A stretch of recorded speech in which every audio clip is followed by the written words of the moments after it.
काबा मुकाअब होने की वजह से कहते हैं, उसकी रियाजी ज्योमेट्री शक्ल की वजह से उसे काबा कहते हैं। चूंकि मुकाअब है, 6 सतूह वाला की इमारत है, इस वजह से उसको काबा कहा गया है, क्यूब है। लेकिन उसका असल नाम बैत है, अल बैत।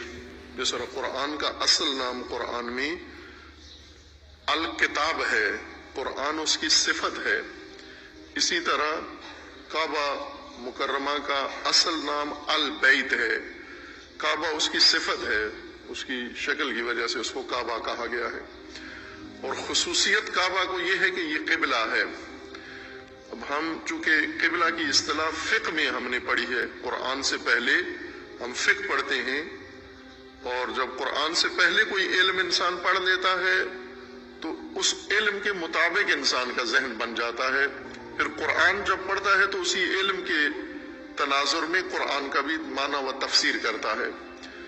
पहले ये रवाज होता था पाकिस्तान में कि बच्चों को घरों में कुरान से, तालीम का आगाज ही कुरान से होता था। अलबत्ता नाज़िरा कुरान, फ़कत तलफ़ुज़ अरबी पढ़ने की हद तक कुरान पढ़ते थे, तर्जमा व तफसीर की हद तक आगे नहीं जाते थे। लेकिन तालीम का आगाज कुरान करीम से होता था। अगर दीन की तालीम का आगाज भी कुरान से हो, सबसे पहले कुरान पढ़ाया जाए, फिर उसके बाद दीगर उलूम इंसान पढ़े, तो किसी हद तक इत्मीनान कर सकता है कि मुझे दीन की फहम हासिल हो गई है, दीन की सूझबूझ हो गई है। लेकिन अगर पहले कोई और इल्म जाके उसने पहले इल्म कलाम पढ़ लिया, पहले इल्म फिक्र पढ़ लिया, पहले फतावा पढ़ लिए, फिर कुरान की तरफ आया, तो वो कभी भी, आप देख लिए मसलन मुसलमानों के अंदर के वुजू जो करते हैं मुख्तलिफ, कुछ ऊपर से कूनियों से उंगलियों की तरफ धोते हैं, कुछ उंगलियों से कूनियों की तरफ धोते हैं।